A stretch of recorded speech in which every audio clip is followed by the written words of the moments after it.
Recently, we had the producers of True Blood came to Comic-Con and said no opera music in their vampires. So are there any rules or any ground rules or anything like that that you will have for Fringe that fans can hold you to 3 years from now when you break it? Yeah, I think our first rule is only flight and tights. And I think we will have a lot of opera. Who would like to see Josh Jackson in tights?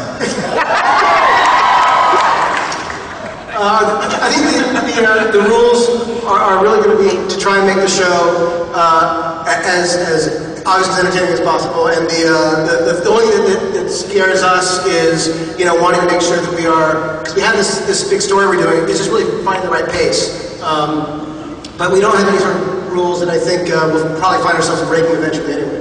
Okay. How did for any one of the producers, how did the idea for the show sort of come about? What was sort of the genesis of Fringe? Well, when I we were spending a lot of time together already because we were obviously doing Star Trek, and one thing kind of led to another, and all the, after now having worked together for 6 years, that's insane. We just, hey, remember that great scene, and maybe we could think of a scene like this, and what if this happened all of a sudden you have a show? I call it planned pregnancy. We got in a room and decided, let's create a show.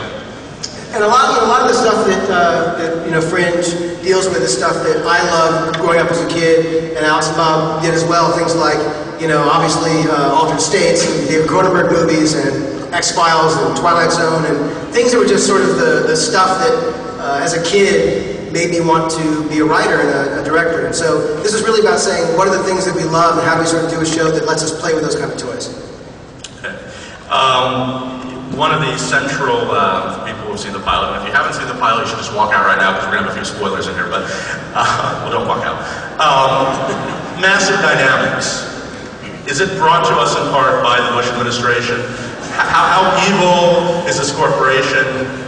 Well, do you remember years ago, and you might not, I'm sure that some of you do, I hope, but years ago there were these commercials, just you'd see like a typical commercial at the very end, and it could be anything. It could be a soda, it could be a cleaning product, it could be anything. And at the very end it would say, Beatrice.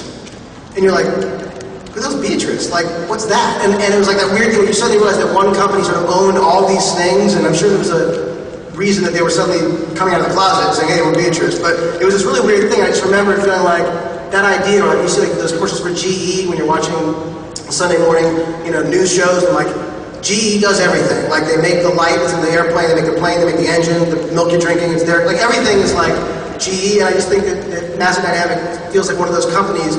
The show doesn't do the kind of corporate conspiracy thing that the pilot, in the same way you might expect from the pilot, but it plays a big part in the story ultimately. And who says they're bad? That's right. They might be actually working on something that might save the world. We don't know. And GE, they bring good things to life. They bring good things to life. All right, I want to move on to some of the actors. Mr. Jackson. Yes. Can you tell me it's been a while since you've graced the small screen with your presence. Tell me about your decision to come back and sort of how it all came together. And why you decided to come back. Well, the decision to come back was mostly based on the pilot script, which read as an incredibly dense 2 hours of time. Actually, read as an incredibly dense movie, frankly. And then the process was, I hadn't wanted after 5 years. I wasn't really anxious to come back and get back into the television world, so it was the thing itself that drew me back in. And then meeting with these guys, with Alex and Bob and our director at the time, Alex Graves, and they just sort of sucked me in. And then 2.5 months of begging and pleading later, it was my job. And for the producers, what about Joshua did you made him right for this role? I feel like I should go into the cone of silence for this answer. Well, in fairness, the role was originally called Pacing. We thought, who could play this? And Josh was available. No. Honestly, the thing about Josh is that, and it's funny, we got a lot of the same kind of comments when we did Lost, and Matthew Fox was there, like, oh, the guy from Party of Five, and it's like, yeah, but he's all grown up. And what's great about having Josh is that he's obviously a very smart guy, and what he brings to the role. Every actor brings some kind of baggage, and what I think Josh brings is incredible, wit and just a great skill, and he's a total pro, and so we were just thrilled that it worked out. Anna and John, both of you, if I'm correct, and correct me if I'm wrong, hail from Australia, correct? Yeah. Any bonding over that so far? Is that... Any bonding over me? Just the Australian roots. I'm just wondering if there are a lot of Australian actors and British actors are playing roles now in the United States series. Is there now like a school now for how to be an American actor or actress? Is that all about? Yes. I think they No. might. I mean, it's fantastic that we're both working in the same. They can't tell you because you're not Australian. You gotta be in the won't club. understand. Learn to see your handshake. All right, I promise I won't ask any Lord of the Rings questions then.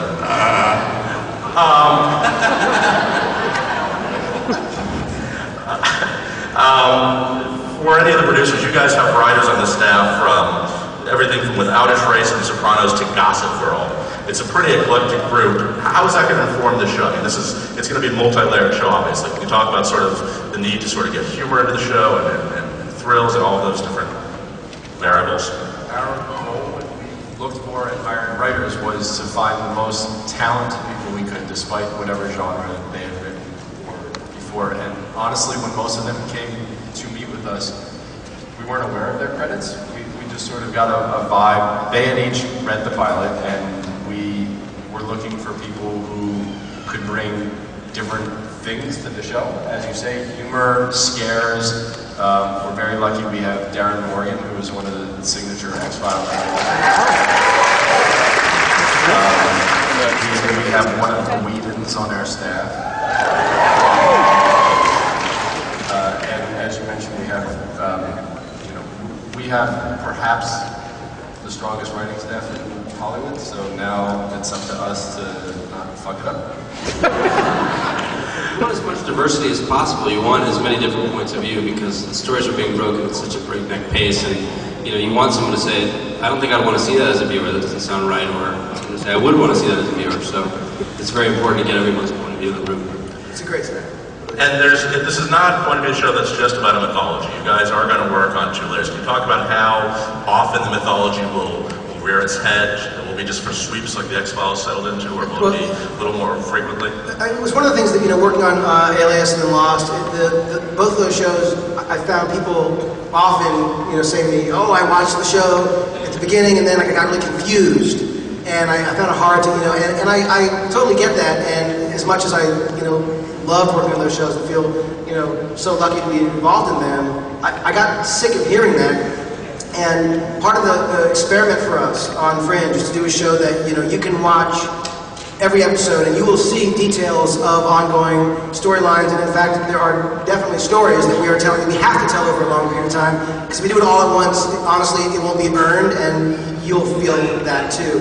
On the other hand, we need to do a show that if you miss an episode, as some people do, you don't come in the next week and feel confounded and it's like some kind of impossible to understand puzzle. So the key is to do a show that has the natural kind of storylines that I'm, for whatever reason, drawn to, and Alex and Bob are as well, which is ongoing stories of actual people evolving, and at the same time do a show that allows an episode to have, in a sense, a beginning, middle, and end, and be satisfied by it. So there are mythology episodes that happen throughout the year, but those are not episodes that, if you didn't see an earlier thing, you're never going to understand what the hell's going on. My guess is, by the way, if we're lucky enough to get, down the line a few years, by the time you're in season 5 or 6, there's no question it'll be a little bit more inside, but at the beginning, we want to make sure that we're inviting as many people as possible. Okay. I want to ask about sort of this viral marketing that's been going on. At least we think it's viral marketing. There's been all over the internet popping up cows and six-fingered men and a whole bunch of other things. Where would you suggest people go for to find out the truth about what's going on Fringe? Which of these sites are real? The Bush administration. What? I think the Bush administration, if you want to find out the truth about what's going on in Beatrice. It's GE. What's the... Fringe.com, Infowars.com. Yeah, here's the thing. Bob is insane. He's a conspiracy theorist of the group, and so this could be a really funny tangent. I have no idea where it's going to go, but Bob is literally like, almost every time we get together for a writing session, and even last year when we were at Comic-Con, we were working on the pilot script, and every day there's at least one unbelievable conspiracy thing, and by the time you're done, you totally believe what Bob's saying.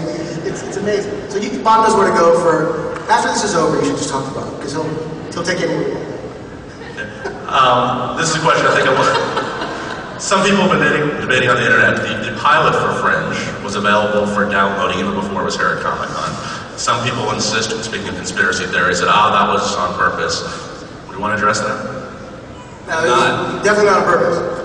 This is a show, I mean, I've already seen on some of the Fringe sites, of which there are many already, spoilers for episode 3. I mean, it's a double-edged sword. On the one hand, it sort of probably pisses you off that people are already getting your plot lines out there. On the other hand, it's kind of cool that people care enough that they're already digging up the truth. Well, if it were a movie, obviously it would be a disaster that it got out.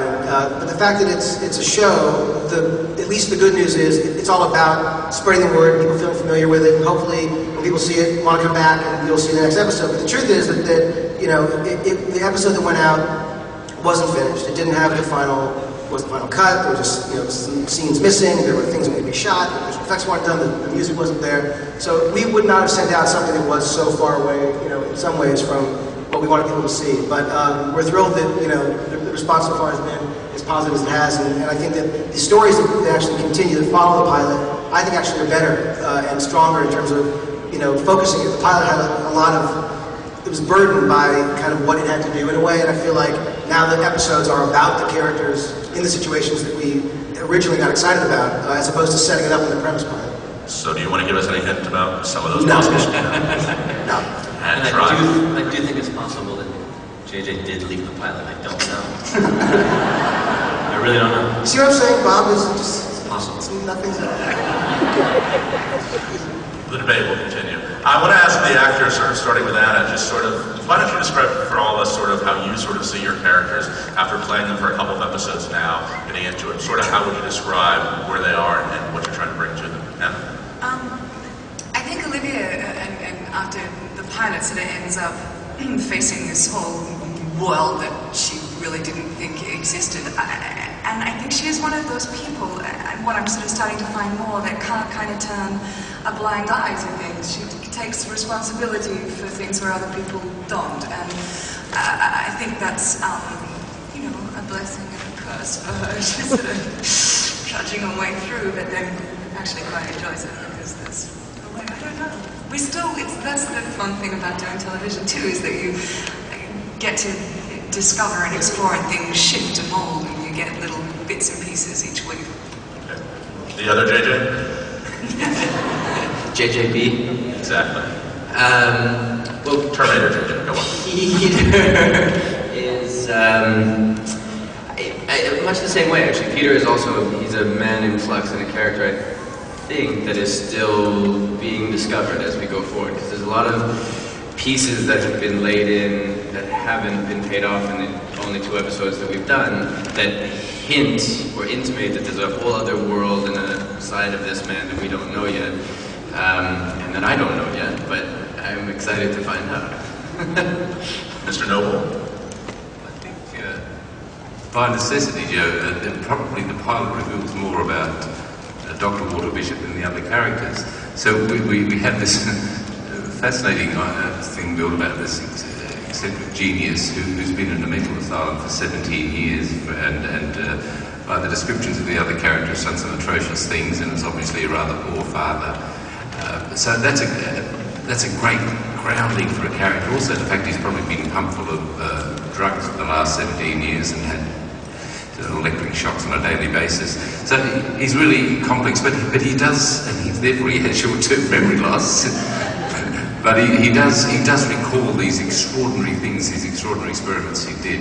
And so the journey of discovery for that character is his own memory, going back and remembering things that are coming back in the pattern, which is referred to. But also, you see, there's a fascinating thing I perhaps don't like as much about it, is that there's this father-son relationship. So Josh plays my estranged son, and there's this beautiful growth, and the writers are already giving it. Just every now and again they'll give us a moment, just a touch, where the 2 men will connect, or I will need him, and it's already out in the pilot. I said to him one stage, please don't send me back, please don't send me back. And it's kind of gorgeous, the vulnerability of the father. So, and I'm down the track there's going to be a relationship evolving with Olivia. At this stage, we've just touched on it. She describes him as a horrible man or something, I think, in the pilot. But that will also evolve. So, from my point of view, it's an amazingly complex and satisfying character. Is there a part of you that wanted to keep the beard? To keep what? The beard. Oh, the beard? No. I enjoyed chopping it off. We're going to start asking questions in about 5 minutes, so if you want to start lining up, that'd be great. I'm not asking any Star Trek or Transformers questions, but feel free if you'd like to. I will ask one Pacey question, though, to Mr. Jackson. Because I've seen some fan sites ask this. You know, in your mind, Pacey and Joey, right now, what up? Would they still be together? Yes, I just asked that. Yeah, they'd be a couple kids into it, living in a little shack on the side of Cape Side somewhere. I have no idea. I haven't really put too much time into thinking about that, I've got to be honest. I've just lost whatever journalistic credibility I might have had. So. All right. There's been rumors of a French comic book, has there not, JJ? Indeed. And what's the latest on that? It's pretty cool. One of the things we thought would be fun to do would be to tell some stories about the characters and kind of create sort of almost like a peripheral world. So this idea came up, and Brian, if you want to talk about it too. Well, if Bob talks about it, it's not real. It's a conspiracy. We've been putting it together. We have a whole team of people who've been writing about it. We've actually been talking about the history of Walter and William Bell, which we reference a lot in the pilot, but all that will come to fruition in the show. We start talking about the history of it and setting it up in the backstory through the comic book. And, I think it's something we haven't done before. We've talked about doing it on Alias, we've talked about doing it on Lost, so this feels like the first proper show where it allows us to create a comic book that really is organic to the show. For those of you who are still awake, no, I'm just kidding. Fantastic. That was excellent. I'm just kidding. Joking. Awesome. The thing that also is great about obviously doing comics, when you do TV, there are certain things you can't do in television just because of budget, but it basically costs the same amount of money to do a frame of, two guys talking in a room as it is to do a massive tsunami. So the fun of doing a comic book is that it lets you go beyond certainly what the constraints are, practically speaking, on TV. But it'll be a fun one. Okay. And this whole campaign for Imagine the Impossibilities, the scavenger hunt, anything you'd like to say about that? Or, again, no? People have said that there are things that we should say, but I feel like I'd rather not. It's like stuff that will just, things about like getting clues outside when you leave, and I sort of feel like that to ever tell someone where you can find a clue is sort of the opposite of a fun game. It's like, and there's a clue right there. It's like, don't tell me that's a clue. Let me figure, there are things we're doing in the show that I think are kind of fun. Like, I don't know if you know, like the old, Hirschfeld comics, they were not comics, but drawings. They were in New York Times, used to have Nina, and he would hide Nina, his daughter's name, in the images, and it would say right next to his name a number, and that's how many Ninas were in the picture. And I just, as a kid, always loved that, and so I would, always look for the Ninas. So there are things like that in the show that we're doing. No one cares, probably. It's one of those things. I don't know if anyone cares, but it's stuff that we love. So even though you can look at a Hirschfeld picture and go, "Oh, look at that! That's great. I get what that is," and not care about the Ninas. If you want to play and you want to find the Ninas, you can. So in Fringe, among the things we're doing is we're putting clues about the next episode in each episode in a way that again, if you don't see it, know it, care about it, that's okay. But again, it's the kind of stuff that as a viewer, I love to see that there are things like that that are going on beyond what you see. And the glyphs in between scenes, those are pretty important too. Yeah, there's a thing that we're doing there. And it's one of the things that we did Alias, everyone's like, oh, well, when you go through the letters, what's that? What does that mean? And originally we were going to do something, we ended up just not doing it. And I always regret it because I feel like it's one of those, again, fun things that I could see people got and wanted to have meaning. And it's something that I would have loved to have meaning too. We just didn't commit to it. But we're doing something like that now in between the acts on Fringe. And I think it'll be, again, it's a fun thing if you care. If not, it's simply another kind of icon that connects to the show. Okay. I think we should start with questions. So, sir. Hi, my name is Chris, and I just want to say the pilot is awesome, and I'm so looking forward to seeing more. The question is, in the JJ Abrams universe, there's the galaxy of Lost with all its mythology and complexity. Now we have the galaxy of Cloverfield and its emerging mythology and hints that Cloverfield has some clues to Lost. Now we got Fringe and this massive emerging mythology arc. Are we going to be seeing these three galaxies smashing together? Are we going to see clues to Lost inside of Fringe?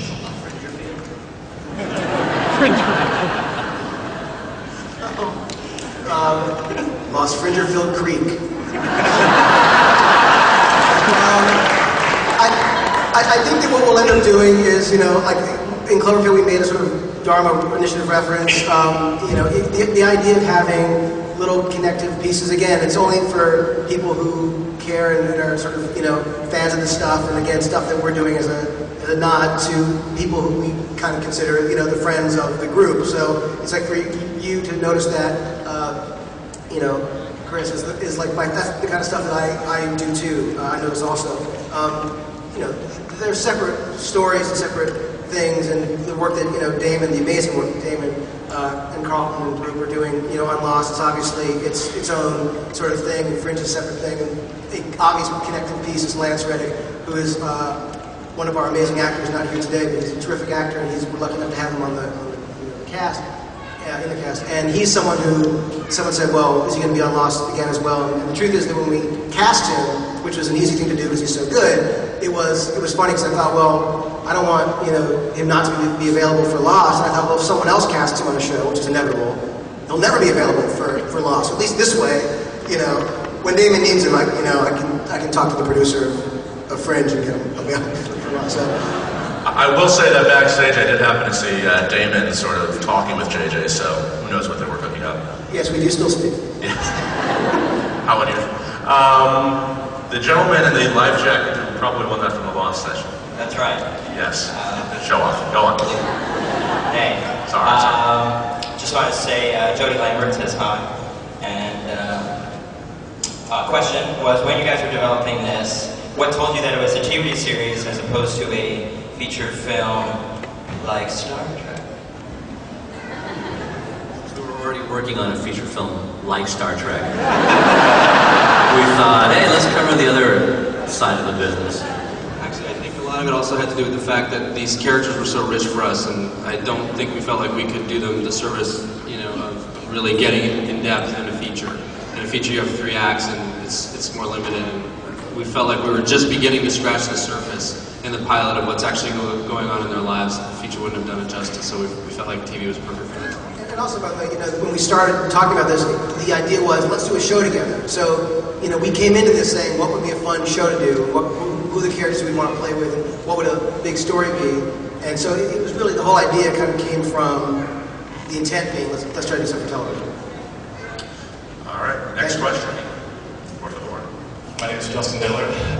JJ, I have a question for you. You're actually, I guess, my biggest inspiration for what I try to do.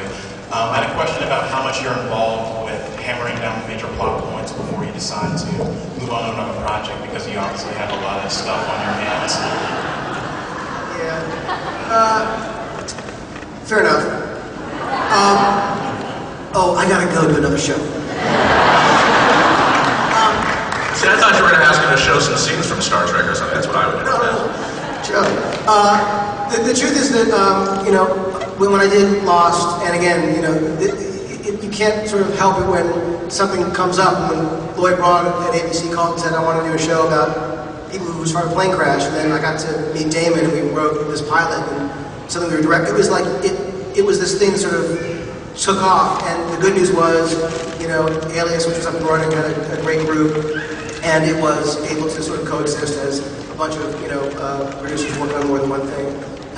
When I went off to do Mission Impossible, Damon was taking over Lost, and you can see what he's done, which is, I think, extraordinary. And when I was doing Trek, and we were hanging out, and the idea, like, it would be fun to do a show again, because we really missed working together. When we did Alias, it was just like this great family, and the cast of that show too was amazing, and we just missed it. So we thought, let's try that. And so I definitely am, my attention is always sort of on a couple things, and it's definitely, unlike a lot of producers who probably would stay with one thing, I find myself distracted, and it's the classic ADD disaster, Having said that, on a show like Fringe, which matters a lot to us, there are lessons that Alex, Bob, and Brian, and Jeff, and I definitely learned from Alias, where we feel like, the show made a couple turns. There are reasons, and some of them are, political, some of them are just purely creative, why these things happen, but we know we don't want to be in a situation where, we're telling a show that doesn't have an end game. And one of the things that I've learned from Damon in watching how he's handled Lost, and one of the brilliant things is his understanding how critical, and the thing I mentioned earlier, pace is, and the end game is. And so, for example, with Damon saying, okay, well, if we know the show's 6 years, we know how fast to run, we know where the finish line is. So for us, although we're just beginning, and we're obviously, way too early to be talking about an end date for the show, we have an internal one, and we know what the course of the show is. And so I'm very busy working with Alex, Bob, and Jeff, episode to episode. I've written, this is my third episode now I'm writing. I care immensely about this thing, as do they. So I think, even Alex and Bob originally weren't going to be on the show, and stay with it all the time, but we've become invested, and they are now. And I feel like it's one of those things that, to me, you're staying with the show, Bob. And you can multitask. I was like, what? So I feel like it's one of those things that it matters to us, and we're going to make sure that it's working. Okay. Did you sort of indicate there that you actually know how many years, whereas reading into that too much, that you know how many years, like Fringe run, you see an end date, or you just know what the end game is? Well, you're not planning to do a boss and sort of terminate the show after 7 years or anything like that? The plan isn't to say, that we want it to run, 6 years, you're doing it with Lost, but the idea is to create something that internally at least gives us a sense of what the kind of main events will be over the run of the series. Okay. Next person, do we have someone?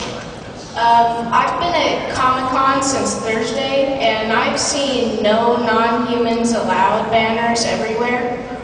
I went to the websites on them, and it's very obviously a viral marketing campaign. Do you know what that is, or have anything to do with it? What's your name again? Eden. Eden? Eden? Yeah, can we have Eden removed? Can someone remove Eden? No, I have no idea. Eden, I don't know what you're talking about, but Bob does. Bob? We'll talk after. All right. Good try. You can ask that or answer. All right. Next question, sir. Yeah, first of all, I'd like to thank JJ for being the GE of entertainment right now. So thank you. Thanks for being here.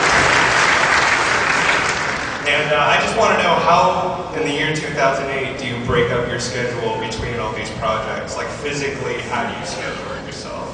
As hard as it is to do the work thing, the harder part is to make sure that you're still being a husband and a father. It's like the work is crazy, but the truth is that's my biggest concern, doing that. And so that's honestly the hardest part and the most important one.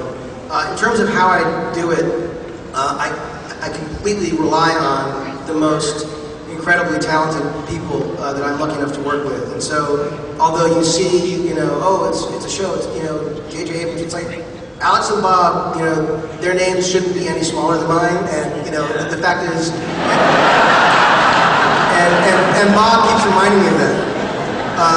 Alex is cool with it, but Bob's like, dude, I saw the poster.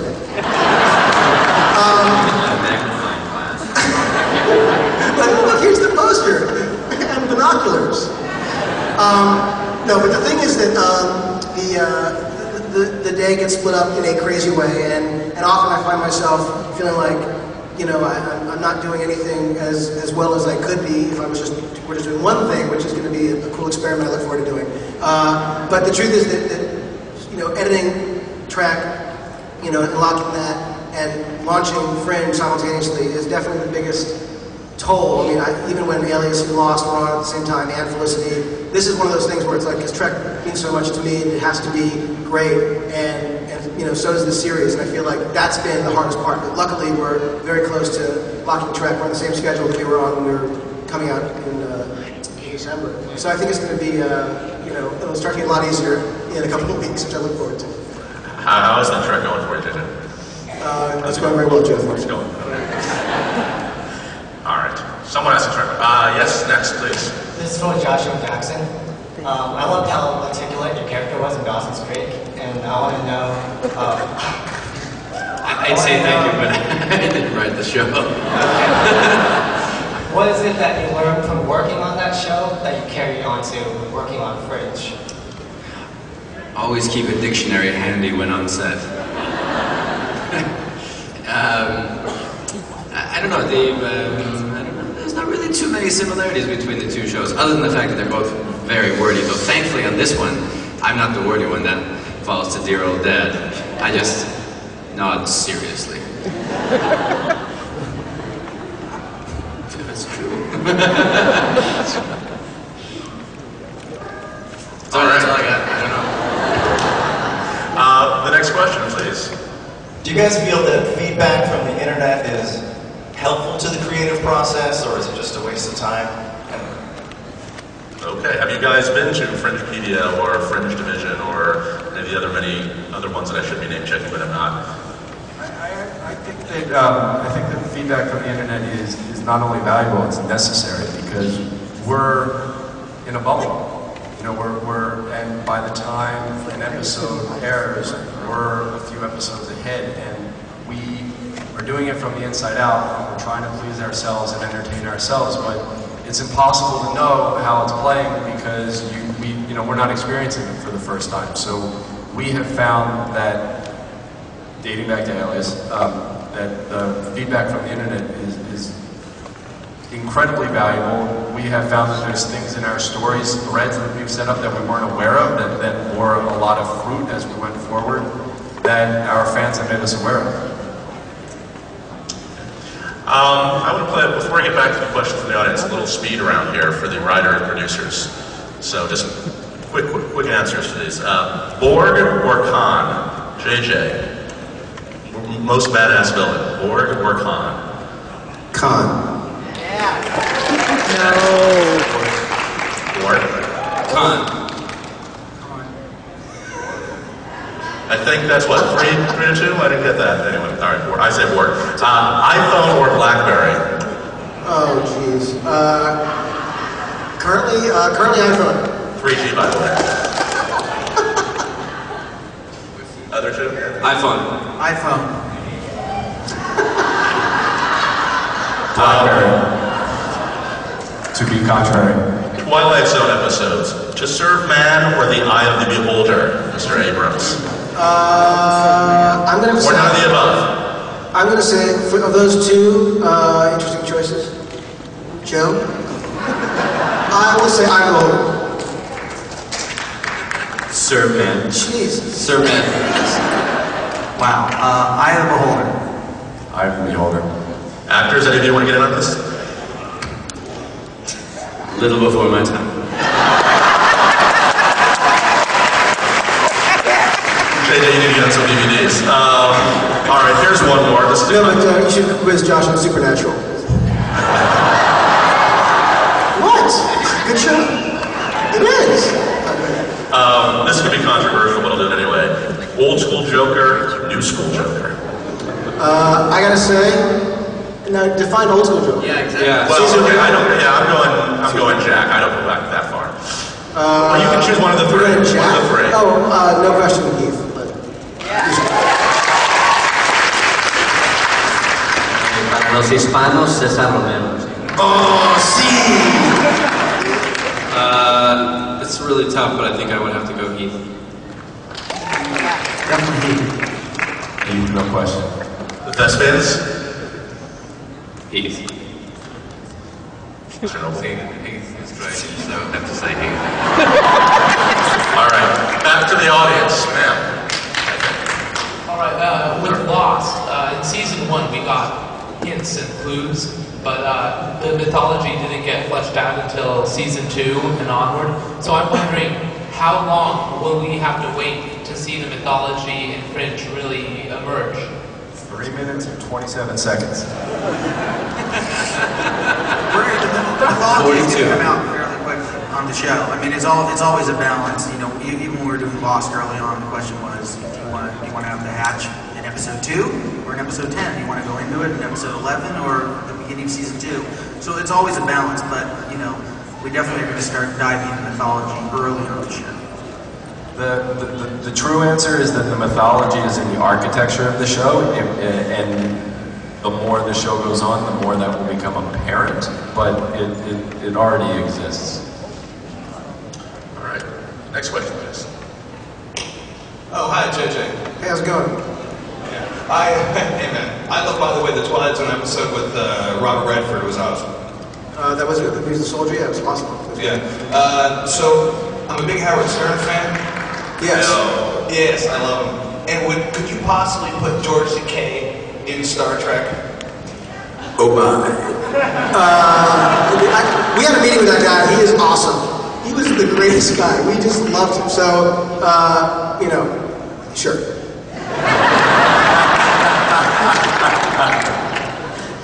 All right, up next is anybody? Oh. All right. Let me ask you, in the pilot, again, spoiler here, someone dies or appears to die, or maybe not die at the end, Mr. Valley, who's not on the panel. What can you tell us about his further participation in the Fringe? Alex? Bob? He certainly is going to live on in Olivia's mind.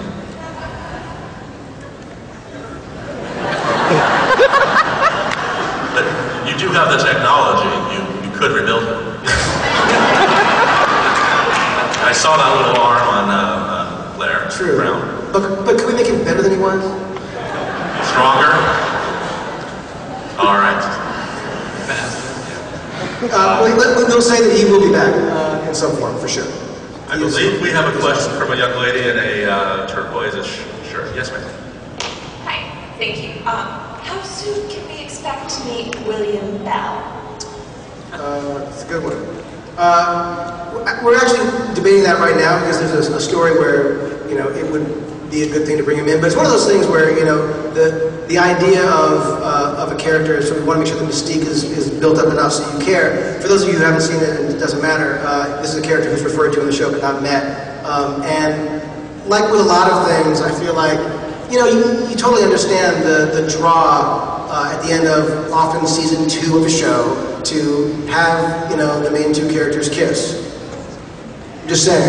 It happens all the time. Like literally, it's just saying. I'm just saying. And I think that John and Josh will kiss. I mean, what? No. But there is a thing of like you want, you know, to sort of protract the things that are sort of working. So I think in terms of the mystique of this character, we're going to try and make it as long as possible that it will happen for sure. Okay. Thank you. Sir. Yes, I was just curious, I guess it's to everyone, specifically JJ. On the show, are you going to have an expanded universe if it's successful that, like you did on Lost, that includes a lot of the, you know, auxiliary information? Yeah, we're already doing that now, a little bit, and the fun of that again is for people who are, you know, kind of insane like us who want to actually follow that stuff. But you have to understand and assume that the majority of the audience doesn't tune in because of that stuff. So it'll be there if you want it, but it's not there as required reading.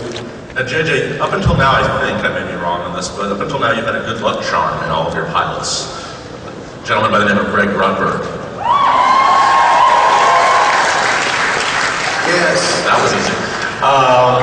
He was not in the pilot for Fringe, was he? Well, look, the truth is that despite Greg's presence in my shows, they've worked. No, I'm kidding. So, you know, Greg is my best friend. I met Greg in kindergarten, and we were like Indian guides together. And I have these absolutely embarrassing pictures of us, you know, eating s'mores and, you know, making rock and feather characters. Let's look at it. Oh my God. And, Roll that, please. huh? Roll that clip. Greg was not in this one, and in fact, he was supposed to play a role in Trek, and couldn't do it. But we're going to make sure that we get Greg in there for sure. And Greg is someone who obviously is now one of our heroes. So he's like way too famous. All right. Did you have a question? Yes. Before anything else, I wanted to say, Mr. John Noble, great job in The Lord of the Rings. My question is, since there are already a lot of comparisons to the X-Files and the Twilight Zone, how do you keep the show original for the actors as well? How do you avoid being compared to Mulder and Scully? Change the name. With the creative film, the team that's working behind this, I don't think it can help but be original. And I'm not saying that because they're sitting here. The ideas are fun. We respect X-Files so much. You know, we not the least bit upset about being compared to it, but the differences are profound. I mean, the way that these characters will be developed. So compare us if you will, but I think that you'll find that the creative. I mean, I just talk to these writers, and I'm boggled by the ideas that they're still throwing out already. And it's so exciting for us, you know, when we wait to get the script for the next episode, as we are now, which we start shooting on Thursday. Jeffrey? Thanks, John. Yes. It's so exciting. You read it up, and it's like reading a fantasy novel. And oh my God, the things that happen in it. So that's happening to us. You can imagine that we're not going to get jaded with it, I hope. And I think the originality will keep coming. And as I say, you know, long live X-Files, and we'll live in the same universe as them, but we won't be compared, I don't think. I just like bleaching my hair. Should have said that. I could grey mine. Yes, sir. Hi, Mr. Abrams. Fringe seems like a really big project, and so I was wondering if you would anytime in the near future have time to work on a possible sequel to Cloverfield. We have something we're playing with right now that may or may not happen. But Cloverfield was directed by Matt Reeves, who I created Felicity with, who's an amazing director, and written by Drew Goddard, who's a genius. And the idea of working with those guys again, you know, Brian and I really want to do that. So there's an idea that we have that sort of plays with. It's not a literal sequel, but there's something that we're working on, and if it, you know, is anything interesting, I will let you know. Alex and Roberto, since we're on the subject of sequels, anything that you can sort of maybe openly break a little news about Transformers 2? What you can say? Get a little hint, some news. There are lots of journalists in this room, and bloggers. They're waiting for news. Like giant robots, you're gonna love Transformers. That's actually the ad campaign. You know, we actually were concerned about jumping into the sequel early on because we did not have, you know, everyone after the movie came out was like, oh, well, there must be a sequel, and it's a very scary place to be, I think, for us, because when if it's not coming from a really organic place where you have a reason to tell a story and you're really excited by it, then it's just not worth doing. So we kind of put it off for a while, and then, you know, as we tend to do, we're sitting around one day saying, what if? And then that kind of snowballed, and suddenly we had the reason to do it. And so we did it. And I think we're really excited about it. It's shooting right now. We were on set the other day. Got to see Bumblebee live, which was very exciting. But I think if you like the first movie, you're gonna find a lot more mythology in the second one.